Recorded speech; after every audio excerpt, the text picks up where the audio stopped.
The moment he walked on stage, the laughter started. Not from joy, but from mockery. "Ladies and gentlemen," the host announced with a smug grin, "straight from the backwoods of wherever they still churn butter, give it up for Senator John Kennedy." The audience chuckled, some nervously, others eagerly feeding off the host's condescension. Kennedy, dressed in a simple gray suit and a tie that looked a decade out of style, smiled politely and took his seat. The lights were hot, the room colder.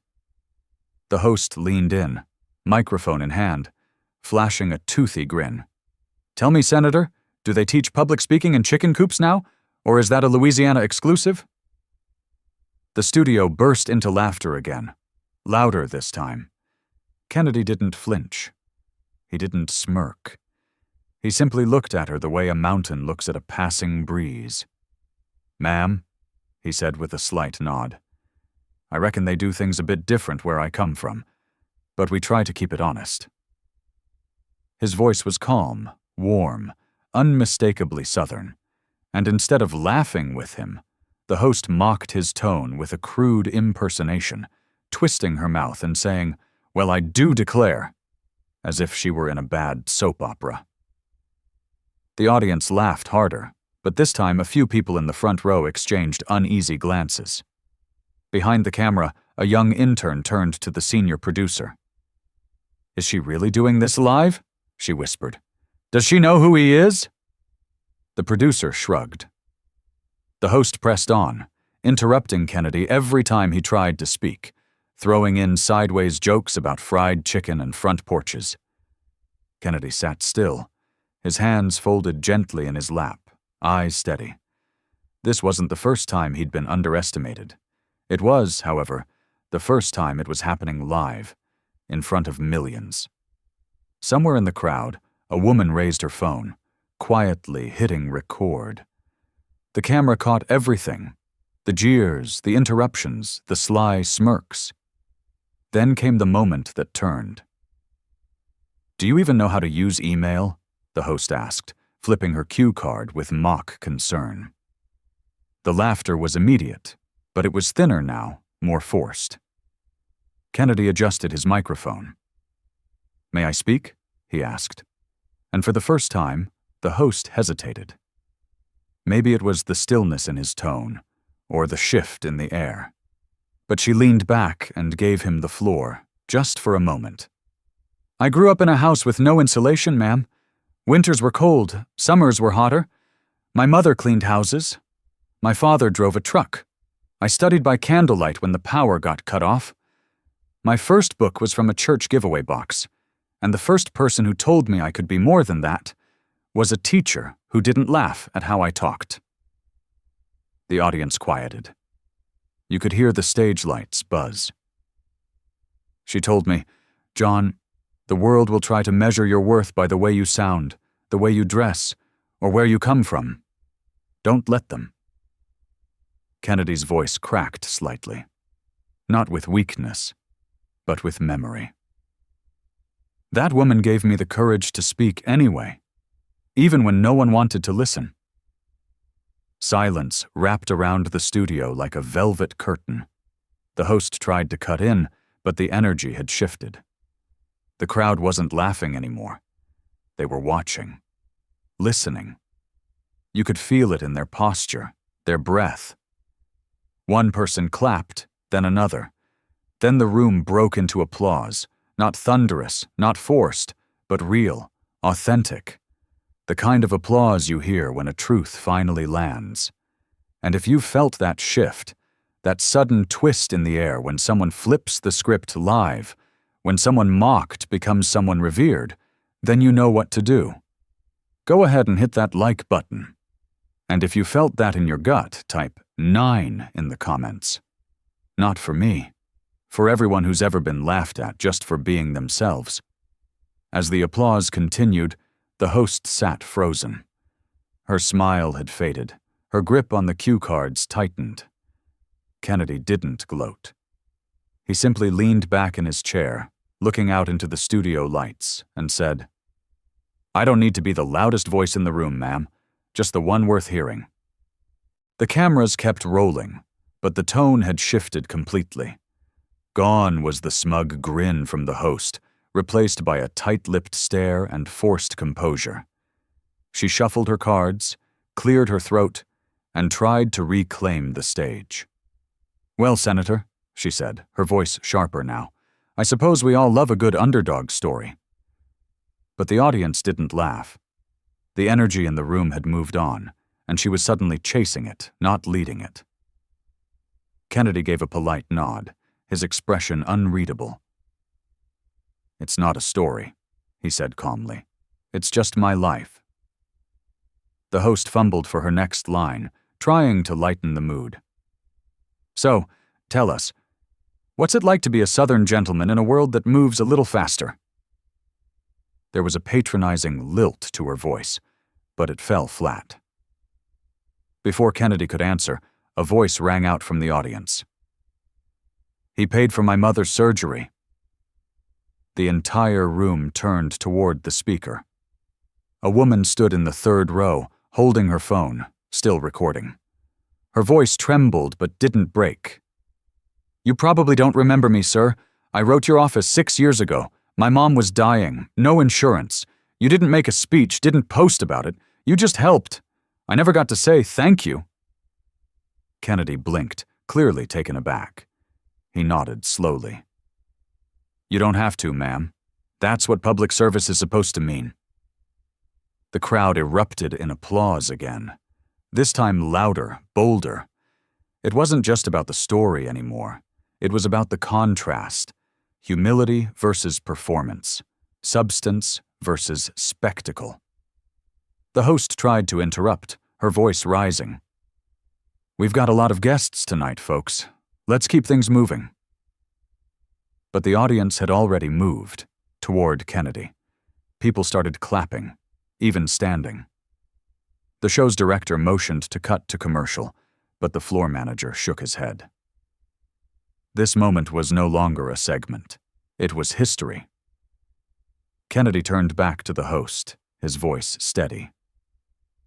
"You brought me here to talk about education," he said. "So let me offer this lesson for free.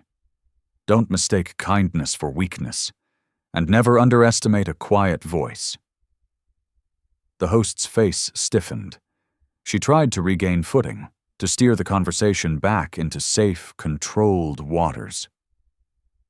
"Senator, some might say your background makes you out of touch with modern America." Kennedy smiled gently. "Ma'am, I grew up in a town with more dogs than stoplights. I've seen real hunger. I've read letters from kids who share shoes with their siblings. I've sat on porches with folks who cry not from tragedy, but from feeling invisible. That's the America I know, and I don't think there's anything out of touch about listening." There was a long pause, pregnant with tension, but rich with truth. The host stared into the camera, unsure if she should cut, pivot, or keep going. And then, without warning, someone backstage played a clip, unauthorized, raw, and mic'd from the green room before the show. The host's voice blasted through the speakers, sarcastic and cruel. "Why are we even interviewing this hick? He sounds like he fell off a tractor. Nobody wants to hear that accent for 30 minutes. Gasps filled the studio. The host froze, eyes wide, as the audio continued. "Just smile and nod. Let him talk about biscuits or whatever." The control booth scrambled to cut the feed, but it was too late. The clip was already being recorded, screenshotted, streamed. In real time, a dozen phones were broadcasting her downfall. The host stood up, her face flushed, trying to explain, but no one wanted to hear it. The damage was done. Kennedy didn't gloat. He didn't flinch. He simply turned to her and said, "I've been talked down to before. But I've also been lifted up. You get to choose which one you'll be remembered for." The crowd applauded again, louder now, not just for Kennedy, but for something deeper.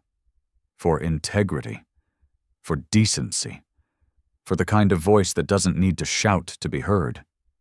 The host's apology was brief, rushed, insincere. Kennedy thanked the staff politely and exited the stage without fanfare. But behind him the weight of his words lingered. They echoed through the studio, through the audience, through every person who'd ever been mocked for where they're from, or how they sound. And in that moment, you could feel it. Not just a change in tone, but a shift in culture. Something real had just happened on live television, and the world was watching. Outside the studio, the night air hit him like a breath of relief. Senator John Kennedy stepped into the quiet parking lot, away from the spotlights and the cameras, but not from the moment. Inside, the crew scrambled to contain the mess. The host's team was already working damage control, frantically preparing statements, drafting apologies, calling their legal department. But none of it could undo what had just unfolded live in front of millions. The leaked audio clip was already exploding across social media. By the time Kennedy reached his car, his name was trending at #1. Not because of a scandal, not because of a stunt, but because of his calm, his dignity, and his refusal to play dirty in a dirty game. He sat in the driver's seat for a moment, hands still on the wheel, letting the night settle around him. He didn't feel victorious. He felt heavy, as if the weight of something bigger had just landed squarely on his shoulders. He had not gone on that show to prove anything. He had gone to speak on behalf of children, education, families who rarely got the mic. But somewhere along the way, it had turned into something else. Something raw, revealing, and deeply American. He pulled out his phone. Hundreds of messages, missed calls, media requests, staff notifications. But one text stood out. It was from the woman in the audience who had spoken out, thanking him again. Her message read, "Tonight reminded me why I believe in public service. Thank you for not walking off. Thank you for showing up." The next morning, the fallout hit hard and fast. News anchors played the clip on loop. Not just the leaked audio, but Kennedy's quiet monologue, the moment the crowd turned, the woman's testimony, the audience's standing ovation. Pundits argued over the meaning, but the public wasn't confused. It was clear. They had seen authenticity collide with arrogance, and authenticity had won. Major sponsors began pulling their advertising from the talk show. One by one, brands released statements. "We do not support the tone and comments made on last night's episode." Petitions circulated, demanding the host's removal.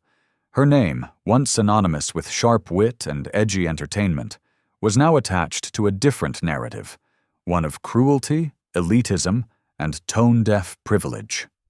Meanwhile, Kennedy refused interviews. He didn't take a victory lap. Instead, he traveled to a local school in Baton Rouge where the library roof had been leaking for 2 years. He met with the principal, sat with teachers, and pledged funding to help restore the space. "I'd rather put time into a roof than into a retweet," he told a reporter who caught him on his way out. His quiet actions only fueled the public's admiration. In a world of viral rage and performative outrage, his restraint felt revolutionary. Back at the network, the host was unraveling. Clips surfaced of her past interviews, resurfacing old moments when she had mocked other guests, particularly those with rural backgrounds. A former staff member went on record saying, "It was always part of the shtick. Talk down, punch down, play it like it's cute. But it stopped being cute a long time ago." Under mounting pressure, the network released a carefully worded statement. "We are reviewing internal practices and take this matter seriously." But the audience had already spoken, and they weren't waiting for boardroom decisions. Viewership plummeted overnight. Comment sections flooded with demands for accountability. Fans posted clips of Kennedy's interview next to videos of him reading bedtime stories to kids during the pandemic or delivering supplies after a flood. The contrast was undeniable. This wasn't just about one host mocking a Southern accent. It was about the line between comedy and cruelty, and what happens when you cross it. At a community event that weekend, a child asked Kennedy, "Did it hurt your feelings when they laughed at you?" He knelt beside the boy and said, "Son, I've learned something. When people laugh at you, you get two choices. You can laugh back, or you can listen for the folks who are clapping for you. I heard enough claps to know I'm not alone." The parents nearby nodded. Some clapped. Others wiped away tears. That night, Kennedy sat at his desk and opened a handwritten letter. It was from a retired teacher in Alabama.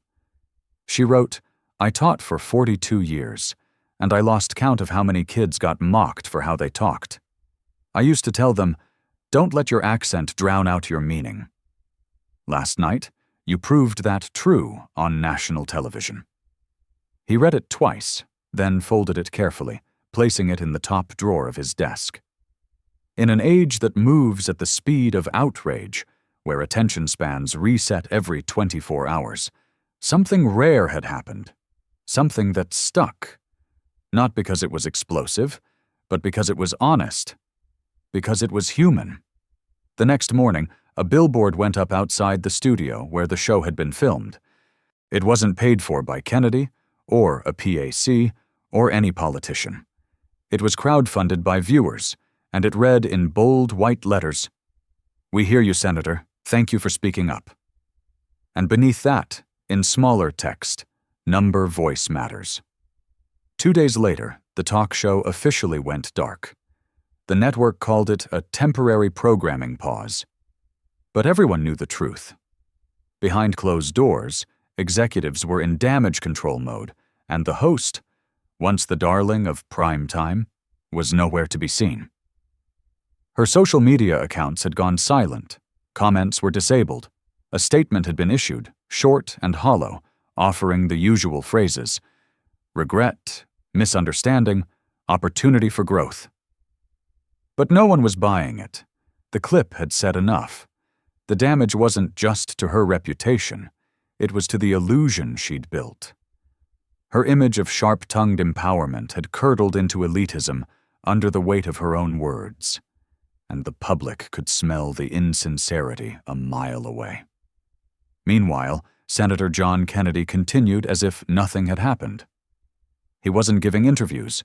He wasn't celebrating. He was just doing the work. That same week, he visited 3 more schools across rural Louisiana. He sat in folding chairs, spoke with janitors, teachers, cafeteria workers. At one school, a student shyly handed him a drawing, a crayon picture of Kennedy with a speech bubble that read, "Don't mistake kindness for weakness." He chuckled, folded it gently, and slid it into his briefcase. "That's going on my wall," he said. But something had changed beneath the surface. Quietly, Kennedy's staff began receiving hundreds of emails and messages from across the country. Not about policy, but about personal stories. People shared their own moments of being mocked for how they spoke, where they came from, what they wore. One woman from West Virginia wrote, "I've been hiding my accent for years in the corporate world. Last night I played your clip for my daughter and told her, 'This is what real strength sounds like.'" A man from Oklahoma wrote, "Thank you for not fighting back with anger. You made me proud to be plain-spoken." It wasn't political. It was deeply human. People were responding not to a senator, but to a person who reminded them of themselves. In Baton Rouge, a group of students created a short film project based on Kennedy's moment on the talk show, titled simply, "The Voice." It went viral on TikTok and YouTube, not because of flashy editing, but because it was raw. It showed teenagers mimicking the exact moment the host mocked Kennedy's accent, then cutting to scenes of their own classmates standing up and saying what they were afraid to say. "I've been laughed at too," one student says into the camera. "But I'm still here, still speaking." The film ended with a slow zoom on Kennedy's words. "You don't fight disrespect with more disrespect. You lead by example." Back in Washington, some of Kennedy's colleagues, people who hadn't even watched the full interview, began asking him, "What did you do to go viral like that?" He smiled politely, but never answered. He knew they were missing the point. This wasn't something that could be manufactured. It had happened because he hadn't tried to win. He'd just told the truth. And in a world drowning in noise, truth has a way of cutting through like a bell in the dark. But the moment that shook him the most came the following Sunday at a small church in Lafayette. He was attending as a guest, slipping in through the side door, hoping to just listen. But near the end of the service, the pastor motioned him to the front. "Senator Kennedy, we don't do politics here," the pastor said, "but we do recognize grace when we see it." The congregation stood and applauded, not because of what he said on TV, but because they saw something rare, a man who didn't raise his voice, but raised the bar. As the applause faded, Kennedy stepped up to the mic and said just one thing. "I didn't change the world by being mocked on live television, but maybe I reminded some folks that you don't have to shout to matter." That night, he sat down with his staff and drafted a letter, not to the host, not to the network, but to the young woman in the audience who'd stood up for him during the broadcast. He thanked her for her courage, for her voice, for reminding him that people still notice what's real. "Your words," he wrote, "did more than shift a moment. They reminded me what's worth standing for. And even now, as the headlines began to fade and the news cycle moved on to its next outrage, the clip continued to circulate, not just on political channels but on pages for teachers, parents, speech therapists, and small-town communities. It lived because it meant something, because it wasn't just about an accent or a joke gone too far. It was about reclaiming the right to speak plainly and be heard deeply. In the end, the host had tried to turn his voice into a punchline, but the world turned it into a promise. A reminder that sometimes the softest voice in the room leaves the loudest echo. It was nearly midnight when John Kennedy returned to his modest home in Louisiana. The porch light glowed softly, casting long shadows across the front steps, and for the first time in weeks, the air felt still. No interviews, no schedules, just the hum of the cicadas and the quiet rhythm of his thoughts. He eased into his old rocking chair, the same one he'd sat in for years, long before the cameras, long before the spotlight. He held a stack of printed letters in his hands, not policy memos or political talking points, but handwritten notes from strangers, students, single moms, veterans, janitors, teachers. They all said the same thing in different words. "Thank you. I didn't know someone like me could be heard." One letter stood out. It came from a teenage boy in Ohio. "I've got a stutter," it read. "I don't talk much at school because people make fun of me, but my mom showed me your clip, and now I'm practicing speeches. I'm not scared anymore." Kennedy folded the letter gently and pressed it to his chest. He didn't speak. He just closed his eyes for a long moment, letting the weight of those words settle in a place deeper than pride, somewhere sacred. That moment, more than applause, more than headlines, meant everything. Across the country, conversations were shifting. Influencers, podcasters, teachers, even comedians began dissecting what had happened on that talk show. Not the gossip, but the impact.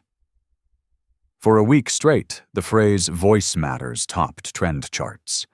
It wasn't tied to any brand or agenda. It was grassroots, organic. People posted stories of being silenced, laughed at, overlooked because of how they sounded or where they were from. And each time, someone would comment beneath, "You matter, keep speaking." For once, the internet wasn't just a megaphone for outrage. It became a mirror reflecting dignity. The network, meanwhile, was unraveling. Ratings dropped dramatically. The host had issued another apology, this one via video, but it rang hollow. Her face, once confident and cutting, now looked exhausted. Comments flooded in, not with hate, but with disappointment. "You had a platform," one user wrote, "and you used it to punch down." Her sponsors backed away. Her show was officially on hiatus. And though some insiders whispered about a comeback, the public had made its choice. But Kennedy never commented. He never celebrated her fall. Instead, he redirected all attention toward something bigger. He launched a national listening tour, not for cameras, not for votes, but for voices. He visited small towns, held roundtables in libraries, sat in circles with people who felt unseen. No speeches, no scripts, just listening. A truck driver in Tennessee said, "I dropped out in the 10th grade, never thought my words mattered." Kennedy replied, "They do." Sometimes the truth doesn't need polish, just a place to land. A waitress in Arkansas cried as she told him how she was told to lose the drawl if she ever wanted a promotion. A high schooler in Georgia said her debate team coach benched her because she sounded too country. These weren't policy issues. They were personal wounds, and Kennedy carried them all. In one town hall, a little girl asked him shyly, "Do you think I talk funny?" The room held its breath. Kennedy knelt beside her, looked her in the eyes, and said, "Honey, if anyone laughs at how you talk, just smile." It means they stopped long enough to listen. The crowd applauded softly, not because it was dramatic, but because it was true. Simple words, simply spoken. But the most unexpected moment came when Kennedy received a letter postmarked from New York City. No return address. Inside was a single card, handwritten. "You didn't humiliate me. I did that to myself. You reminded me what grace looks like. I'm stepping back, for now, but not from the lesson. Thank you." It wasn't signed. But he knew who it was from. He didn't need the signature. The real message wasn't in the apology. It was in the fact that she'd written it at all. He placed the card in a box filled with the other letters. Then he turned to his team and said, "Let's keep going." They asked, "Going where?" He replied, "Where the silence is loudest." Because that was the real heart of this story. Not one man's accent, not one woman's mistake, but the space between voice and silence, between being heard and being humiliated, and who decides which one you get. Kennedy wasn't trying to be a hero. He wasn't interested in revenge. He was building something quieter, something stronger, a movement made not of noise, but of listening. And as the country leaned in, as more people found the courage to speak without shame, something powerful began to unfold. Not a revolution, but a realization. That in a world full of polished voices and perfect scripts, maybe the ones that tremble a little, crack a little, carry the most truth. And maybe, just maybe, being heard starts with hearing each other first. Weeks passed. The headlines moved on, the internet latched onto its next outrage, and the clip of Senator John Kennedy's quiet stand against Mockery drifted from the front page to the archives of memory. But something deeper had been set in motion, something that didn't vanish when the views stopped climbing. In classrooms, churches, bus stops, and barbershops, people were still talking about it. Not about politics, not about scandal, but about voice, about dignity, about the line between being laughed at and being listened to. Kennedy knew the moment had passed in the eyes of the media. But for him, it had only just begun. One morning, he sat across from a group of speech therapy students at a community college in Mississippi. They weren't there for press or fanfare. They were there because they saw him not as a politician, but as someone who had lived what they struggled with daily. One student with a stutter asked quietly, "Do you ever wish you sounded different?" Kennedy paused, then shook his head. "No, son, because this voice, every crack, every drawl, every slow word, tells the story of where I'm from, and where I'm from matters.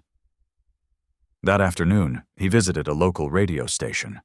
The host, a man who once got fired from a national gig for refusing to lose his southern accent, greeted him with a grin. "Welcome to the one station where talking slow means you're thinking deep." They laughed, and the interview that followed wasn't about votes or bills. It was about sound, shame, and finding power in the very thing others tried to make you hide. The segment went viral, not because it was loud, but because it was honest. The ripple effect continued.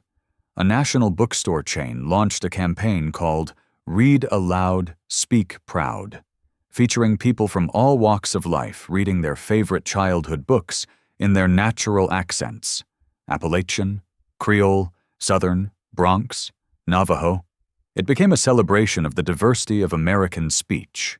No filters, no scripts, just raw, resonant, real voices. And at the heart of it was one quote printed on every display: "Don't mistake kindness for weakness, and never underestimate a quiet voice." Senator John Kennedy. Back home, Kennedy's office began receiving more than just letters. Art projects, poetry, songs, all inspired by that moment on stage, that quiet resistance. A school in Kentucky hosted Voice Week, encouraging students to give speeches in their natural tone and dialect. A young girl recorded herself reading her first poem without trying to sound like someone on TV. The caption read, "Thank you, Senator Kennedy. I finally sound like me." And yet, through all this, Kennedy never once tried to capitalize on the attention. He never posted clips, never issued hashtags of his own. When asked why, he simply said, "It's not my moment, it's everybody's." That humility, that refusal to turn a lesson into a brand, only made the impact stronger. Because people believed him. Because he wasn't selling anything. He was sharing something. Then came the final twist. Quiet, but powerful. Months after the talk show incident, the former host resurfaced. Not on television, but at a small public forum in her hometown. No cameras, no stage lights, just folding chairs in a rec center. She spoke softly, humbly. "I was taught to be sharp, to cut with words, but I forgot that sometimes the sharpest thing you can do is listen. I forgot grace." People listened. Not all forgave, but many nodded. One elderly woman in the crowd said aloud, "It takes strength to be silent after you've been loud too long." That night, the host shared one photo online, just a handwritten quote pinned to a bulletin board. It read, "Lead by example, especially when it's quieter than applause." Back in Louisiana, Kennedy walked the halls of a public library newly reopened after renovation. On the wall hung a plaque with no fanfare. Just 8 words etched in bronze. "Voice matters, for those still learning to speak." He stopped, looked at it for a moment, and smiled. Not because it was about him, but because it wasn't. It was about every person who had ever swallowed their words out of fear. Every child told to talk proper. Every adult who stayed silent in a room that didn't feel safe. That plaque wasn't the end of a story. It was the beginning of one. A story about courage, not noise, about stillness that speaks, and about a world that's finally learning to listen. Because in the end, the power wasn't in the clip. It wasn't in the applause, the backlash, or the headlines. It was in the silence that followed, and what people chose to fill it with. Kindness, honesty, and above all, voice.